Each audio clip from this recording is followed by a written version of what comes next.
tonight I'm having a conversation with a really extraordinary pianist. It's such a great pleasure to have had the opportunity to listen to this CD that we're going to speak about. And the CD's titled. I'm speaking to pianist Leticia Gómez-Tagle, and she is has been living in Austria for many years now, but is Yes. Mexican born, and we're going to be discussing Leticia's 2018 ARS Produktion. It's a German-Austrian label release, and it's titled C Sonatas. And there's something about C sonatas that speaks to me of who you are. There's just something bright and optimistic and cheerful and fabulous about who you are and also how you play. Mhm. Thank you. And what we also have here are two of the great guerrilla war. Sorry, I've got traffic, a fire engine going by. We have two of the great guerrilla warhorse pieces, Mhm. really, piano sonatas, the Chopin B minor sonata, the number 3, and the Franz Liszt B minor sonata that everybody knows, everybody's played. It's been interpreted a million thousand different times, and your interpretation is very unique. I hope I'll be able to put my finger on it as we chat. And then, as a wonderful little encore to finish the program, a tremendous and very intelligently selected Scarlatti sonata. This is the B minor again, K87, one movement, the Andante Mosso. Beautiful because dot. We'll get there in a minute, but I think there's a tremendous logic to your programming. There's a almost vivacious approach to these two big works, which is so refreshing.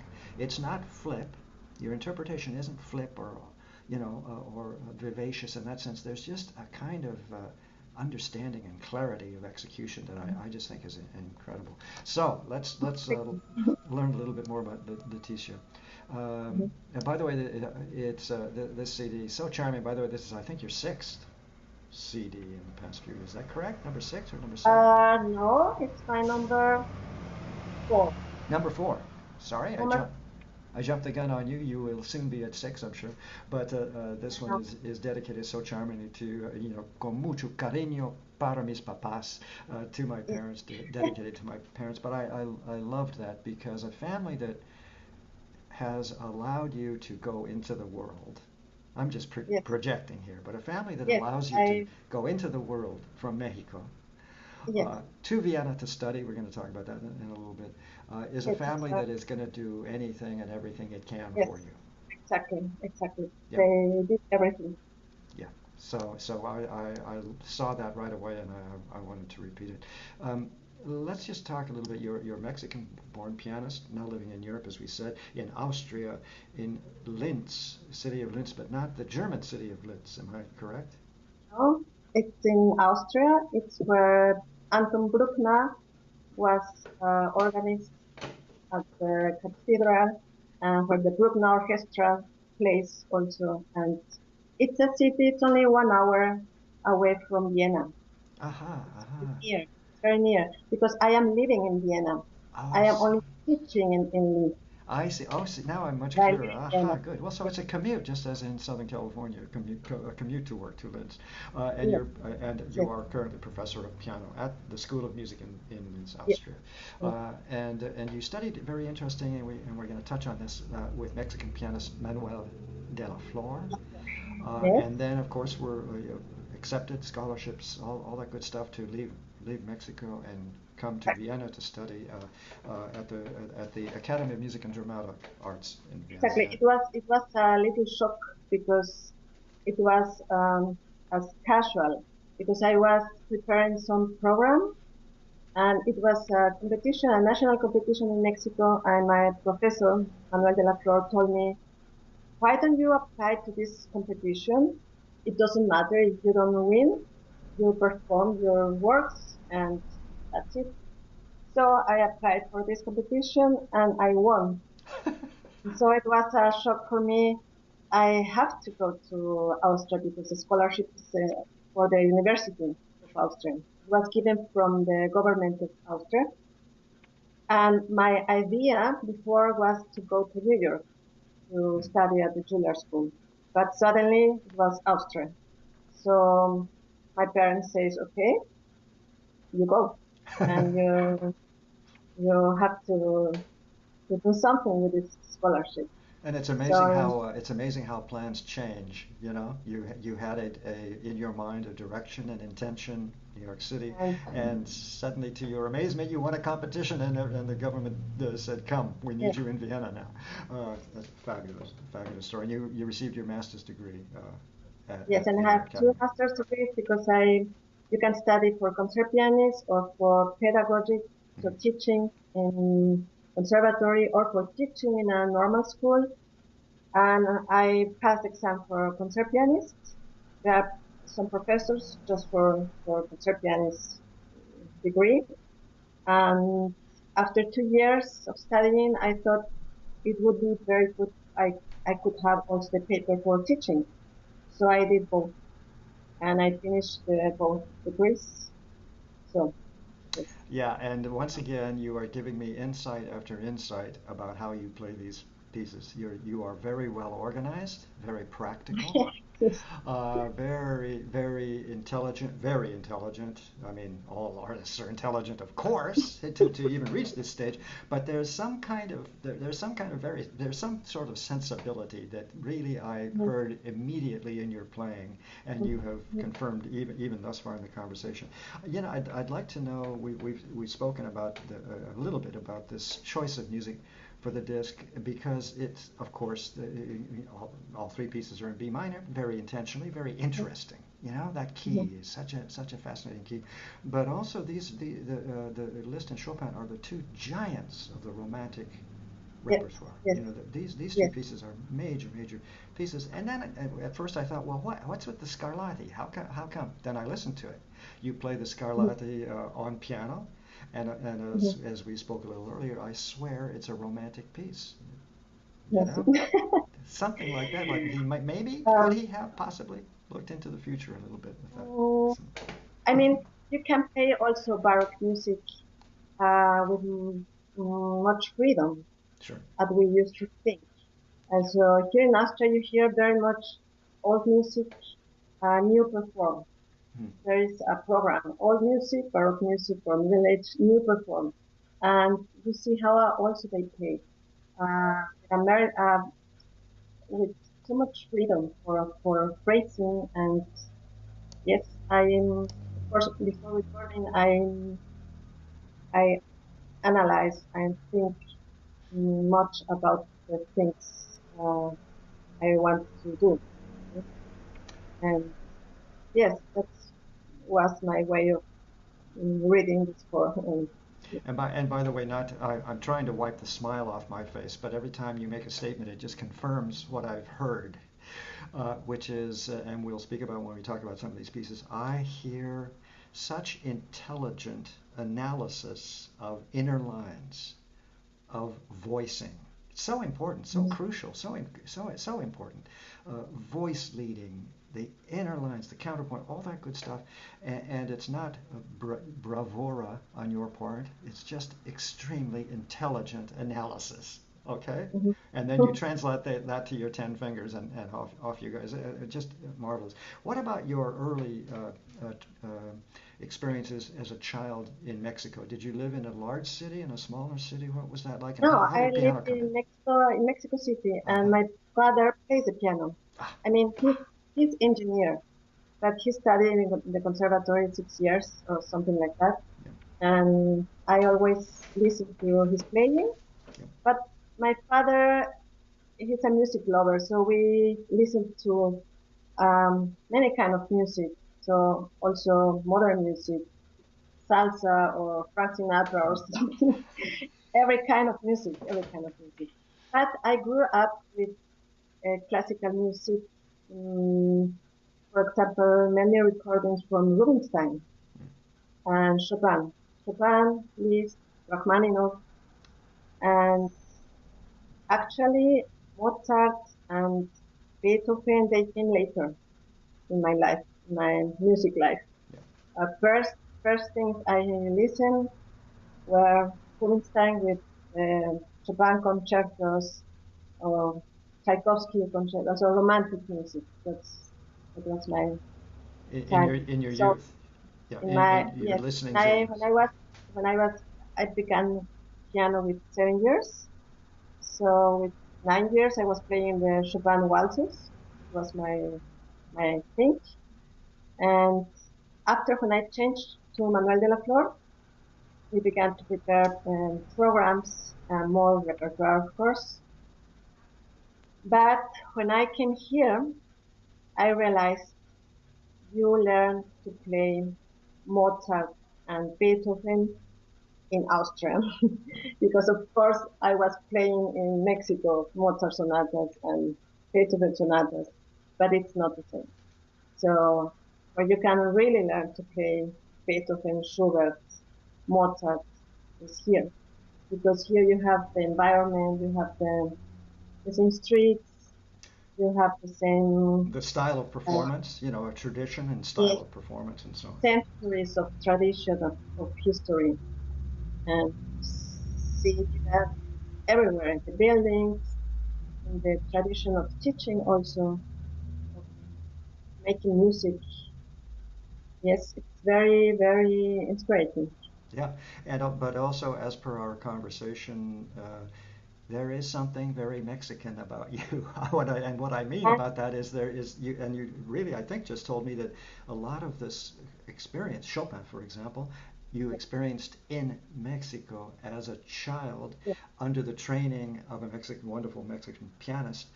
yes, See what I'm trying? I'm trying to find how come your performances are so unique, and as you we discussed, I think there is that. There's this combination of, if you'll forgive me, sort of the new world and the old yes, world. and the old world. Of course, Yeah. it's a combination of both. And another thing that helped me very much when I went to the Chopin competition in Warsaw. So there you can hear Chopin in so many lights and so many wonderful pianists.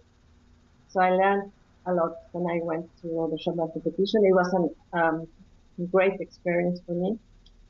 And And you've had a lot of time to I'm sure because of the nature of your mind, you've had a lot of time to meditate, contemplate, to kind of change and order your approach to certain repertoire.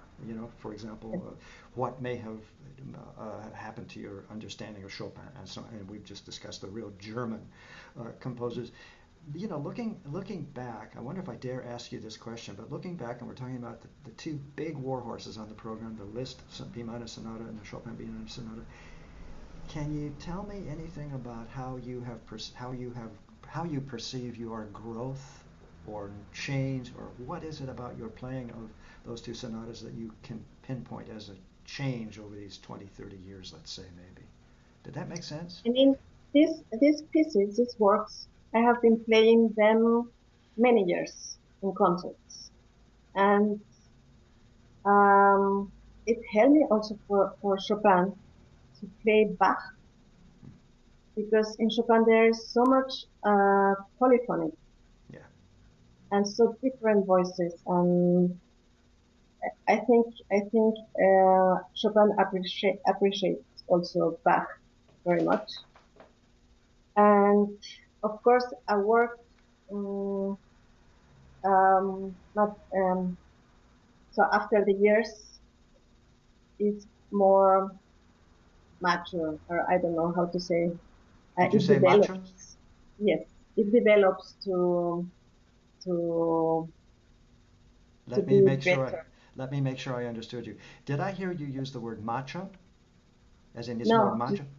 no, Uh, no, no, no, mature. Mature. So So sorry. yes, Because yes, the reason I was going to jump on that one is your playing is yes. far from macho, and yet No, no, no, no, so many no, no. performances of these two big, huge, massive sonatas Yes. are kind of machismo. No, no, no, no, no, no. Yeah, I not mean, at all in your case. it develops the work Yeah, the with the years. maturity, of course. Yeah. So, yes, maturity. And so I thought this time now is the point I can record it because Ah, I think I I can understand yeah. every line and it Yes. is good Yes. I do it.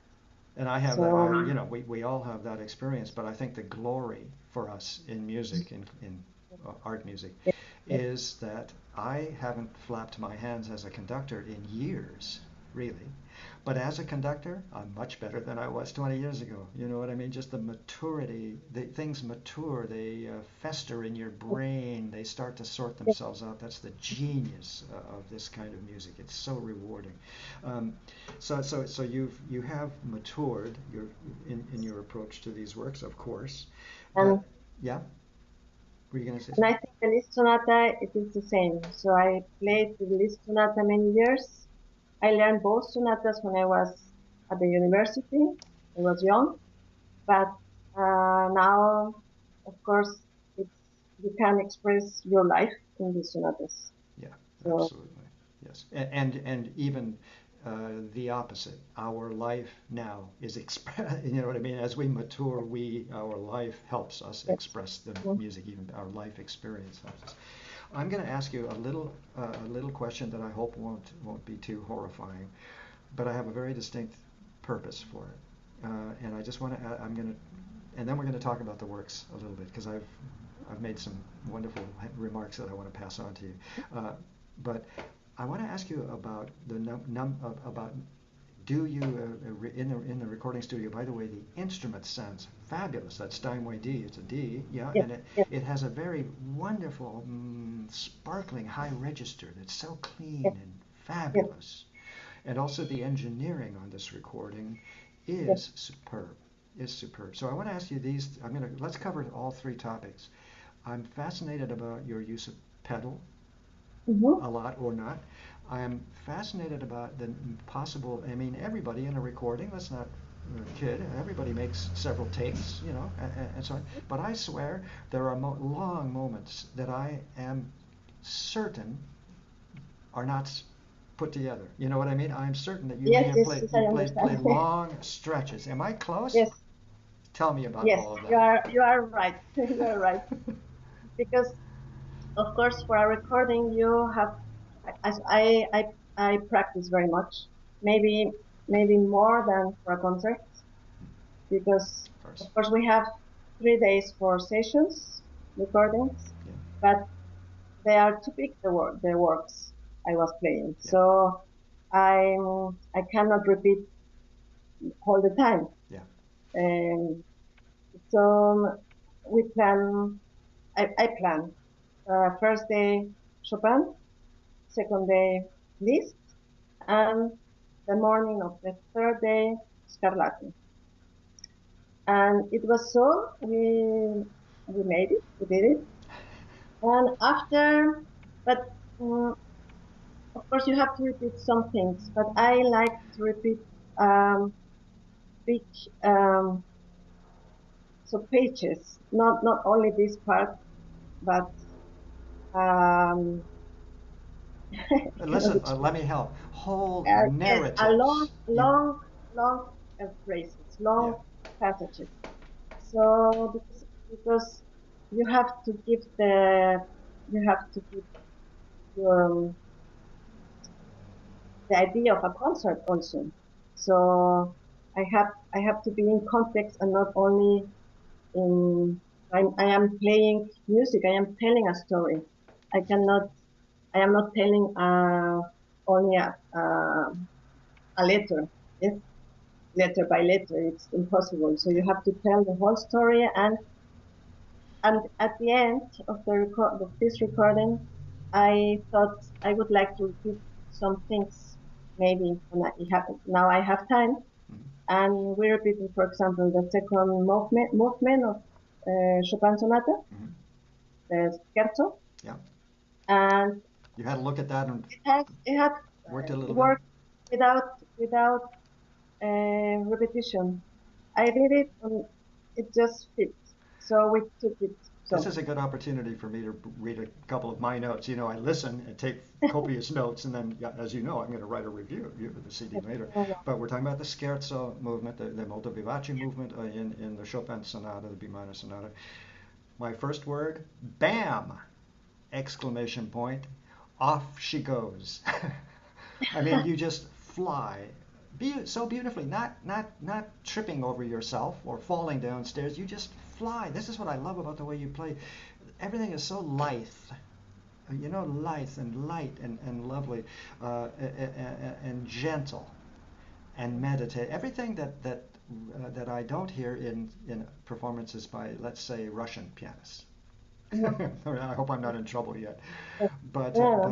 this approach, again, very reflective and gentle and meditative. The narrative is taken at a beautiful, leisurely pace, so everything can be understood. As you mentioned, how you look in, you really study the inner workings. That's where all the juicy stuff is. Yes. So that You scares us. have, So you just sat down and played it. Did I understand correctly? yes, I played at the end, the second movement, and that was it. And so many passages. It was so that, of course, you have to be very good prepared Sure, technically, sure, of course, but the technique is only a help. You have, I think, an artist has to be to make music, absolutely. and the music is you have to dig much deeper in the score and to think much more about phrases and Sure. about the music itself. Yeah, So and we'll talk. I want to mention Liszt a little bit in a little bit, the Liszt sonata, because talk about narratives, long, huge, yes, long phrases or giant long narratives, all of which have. Each of these long narratives has little mood changes and yeah, just complex, wonderful stuff. We'll get to Liszt in a minute, but help. Where was I here? Let me see. Here we go. Oh, I'm just looking at that Maestoso, the first movement of the Chopin. Here's what I yes, said. As I've heard this sonata so many times, and it's always so interesting to hear how so many pianists interpret the yes, piece in so many yes, different there ways, are so many interpretations. and Yes, they're all wonderful, really. I mean, I yes, don't understand making I like so and so's performance better. That's ridiculous. But here's what I heard, and it just jumped out at me orally. I heard this tremendous freshness in your playing, a kind of no nonsense playing, but also very natural, very intuitive understanding of where the line is going, how it fits, all of that stuff, your choice of tempi, your very discreet use of rubato here and there, none of this kind of overdone pomposity that sometimes mhm, people can get carried away with, especially with this sonata mhm. and the list. And that expresses and tells me so much about your own personality, if you see the gist of Oh, where I'm going all afternoon. I don't think anything, I'm trying to say something about I don't think anything gets past you. Is that true in real life too, and with your I students? think of the sonata. I think it's a very a sonata. Of course, it's dramatic, and of course, there is suffering in Yes. the sonata, but there is always hope. And I try to play also this uh, hopefulness or this hope in the music of Chopin. Yeah. Oh, So absolutely. And also, this speaks to your playing, your type of playing, speaks to his youth. And I think you just nailed it just a minute ago. So often, because we know his story and we know that life was troubling and troubled and died at young, all that stuff. Sometimes maybe we tend to get a little carried away with that, the dark side of Chopin's life. yes. But after all, he was young. He wrote Mhm. elegant, gorgeous music. This is what I hear right away in this recording of the Chopin. There's a youthfulness to it. You linger on the hopeful, if you will, or the optimistic side of this man's character and personality. Brilliant, elegant, sparing use of rubato, and I love that, so that you don't tarnish with maudlin overplay the Yeah. intention of the composer. Yeah. Let's see, and then so the structure of of the scherzo of the first three movements are great. Now the finale, once again, and we're still in the Chopin B minor. Mhm. Um, Here's what I found so exhilarating, and that is the word. This forward movement of your playing. Everything is just like there is no looking back. It's forward movement. There's energy. There's no baggage. There's no over sentimentality to your playing. Mhm. So I find this recording very fresh. Thank you. Okay. Thank you. So Thank you. I hope I've done my duty in having the opportunity to hear you. This is really Oh, I would song-poetry. love it. I mean, Yes, really a beautiful, beautiful interpretation of these two huge works. Let's look at the list. Speaking of the other yes, huge gorilla in the room, you know, the first movement. It's so famous. Everybody knows yes. these fragments, these and forebodings, if you will. But in your case, I find in your playing no grandstanding. In other words, your ego is just not a part of this. You have very intelligently looked at the work, and you give us what is there. That's what I think. That's what impresses me so much. And you have an understanding of the narrative. And with Liszt, you know, his tone poems. I mean, all of his music is full of long narrative. When did you first have the nerve to go out in public and play this giant I B was minor at symphony? the university when I learned and I played in public at the university. And I was maybe the second year when I was here in university. Maybe I was 19 or so. I played the first time. And so all many years I have played in public. But each time, every time you realize how beautiful is this sonata because as I explain also in the booklet of the CD, it's very well known that that Liszt theme was struggling between evil and good, and this motto or this thing you can hear listen in this sonata because he fights from the beginning to the end. And I thought that's the life of every person. That's the life. You Yes. are fighting, and sometimes it's victory, and sometimes not. But it's important to fight till the end. And And not only that, to I fight, like, not only that, but to fight with, as I'm saying, with confidence and style. And, yes, and yes, that's your and interpretation. Confident, I stylish. hope, yes. And there is also hope in this sonata. So there are moments of reflection and of Sure. peaceful, and The there are everything in the this sonata. andante Yes. the andante movement, for example. I have written here simply exquisite. Thank you. She spins the most gossamer, fragile of sonic webs. Now, I haven't heard that movement played in the way I've just described it in a long, long time. So Thank this is my big compliment to you. thank Then you you. build and you work on the dynamics. And by the way, in the first movement, there's a long extended narrative, and that was where I first put my note about I can't detect a single splice in all of this. So you just that's the only way, really, isn't it? You just have to play these big, long, extended Yes, sections. yes, So there you go. And maybe this is my takeaway about you and about these the two big sonatas, and then we'll talk about the Scarlatti. What a gem! But there's just no bravura, and I get it. And what and that's a good thing. In other words, maybe it is a feminine masculine thing. Maybe as a woman you approach these works differently.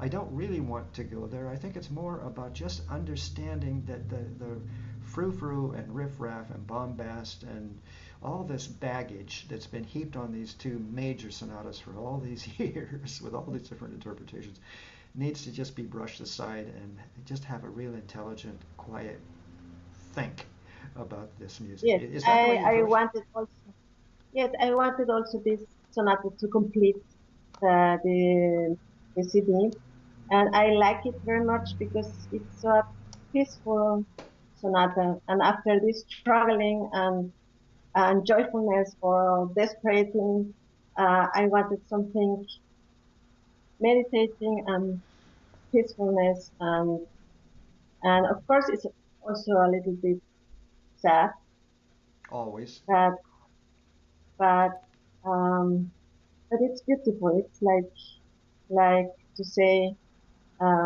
okay, it is so. I accept it. I accept it. So it's yes, this yes to this life.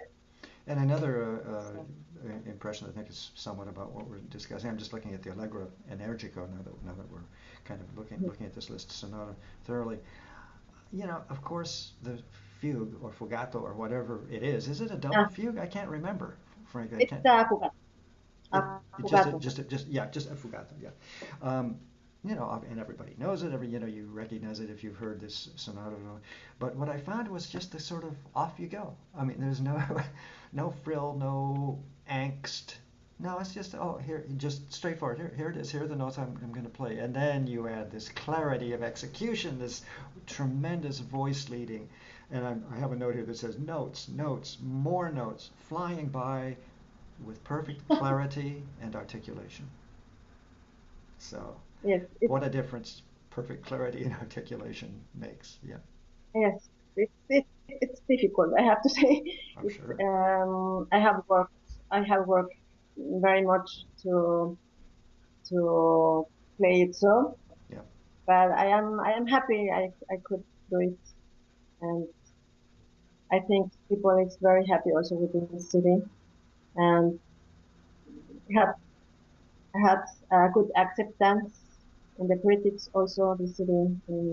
I think Yes. also in USA, Fanfare magazine has Yes. written about the Yes. city. You have a Yes, wonderful quote that I wish I had written down now, but it's from Fanfare. It's wonderful, and I especially like again, having heard this sonata so many times, there's something very special about the way you play the last bars of the last movement of the list. It's exactly right, as in this wonderful, touching, deeply moving uh, last the explication of the fate motif, if you will, a yes, last perfectly beautiful in your hand, magnificent interpretation and performance, absolutely transcendent. yes, You that know, is and it reminds me yes, of Liszt, it the is monk. Susanna. The Yes, and his yes, adventure in transcendence, if you will. yes, Okay, so I'm at the beginning, before I really started to listen, of course, I went through the CD, the big guys first, and then I wondered before playing the Scarlatti, what's okay, B minor, fine. So the whole theme is B minor. But as we spoke, and maybe at the beginning of this conversation, it's a yes, very interesting little andante. It's K87 Scarlatti Sonata, and yes, we know Scarlatti is a Baroque composer, yes, let's say, just yes, generically. And yet this choice of yours, this yes, particular one movement sonata, is both Bachian, you know what I mean? That's sort of a yes, kind of yes, homage to Bach I hear in there. yes, Uh, and it's also helping not only just another thoughtful choice on your part to make this CD round and whole and yes, sound, exactly. Yes, but exactly. you also indicate that Scarlatti maybe in a dream was beyond his time, because this is pure romanticism. This movement, the way you play it, Yes, especially on piano. What is that? How do you discover this particular wonderful sonata of Scarlatti's? I mean, I like very much this sonata. And when I was thinking about this B minor, first I thought exactly about Bach to put Hmm. something from Bach in B minor, but I wanted a sonata, so I just went to Scarlatti because Scarlatti has sonatas, Sonata C. and and this this, this sonata was the sonata I wanted. Yeah. So I thought, and of course, as I mentioned to you, Baroque music is also very free. Maybe sometimes we have the impression everything has to be metronomical in Bach or in Scarlatti, but it's not so. No. It's It's very important of to get course rid of the it's piano. very important to Yes, get rid of the bar line. In fact. yes, Yeah. yes. And Well, you've that's done. why. I think we're about how we're doing. I think we're about done. What have I forgotten to ask you? What do you want to speak to about this? But oh, you had an anecdote. We remember we're talking about Ah, yes. four CDs anyway. This was the I see it up here. About the Danzon number one. two. This is your arrangement, is it? And Let's it tell me a was little bit. my first CD with with this label, Art Production in Germany, was a dance version, and it was like a visit card. So I am a Mexican pianist. So I thought I put dances, European dances, of course, Chopin, of course, Polonaise, mazurkas, and Hungarian dances from Brahms, Liszt, and after Spanish dances, Falla, Albéniz, and after Latin American composers, Ginastera, Piazzolla, and Bolero of my father, my mother, was very, very nice Bolero. Yeah. And before I did this CD, I was listening to in YouTube to Dudamel, who was playing with the orchestra, Danzón number 2. And I thought it is very beautiful, this piece. I would like, maybe there is a piano solo version. So I go to Google, internet, and I look for the website from Arturo Marquez. I found a website, but without email address. So I was just looking for. I went to the embassy. Nobody knew where how I can find him. So I just thought I'd do it myself. So I bought the score, orchestra score, and I began to work. But I wanted that the ransom has to be pianistic, not only a translation, but pianistic, a good one. Okay, it took me months of work for this. And almost at the end, I thought, I think I have to have permission. I don't have an idea how it works. I think I have to ask somebody. So I couldn't ask nobody because nobody knew about. So I thought maybe in pure music. The score was in pure music. Hmm. I write pure music, and there is a house in pure music in Germany. So I wrote to them, and they answered me the same day. And Oh. I asked, I am a pianist, I'm a Mexican pianist, and I am doing this. Do I have a permission, or how can I do it? Or I would like to have contact with Arturo Marquez. So they told me, yes, you can write to us, and we send it to Arturo Marquez.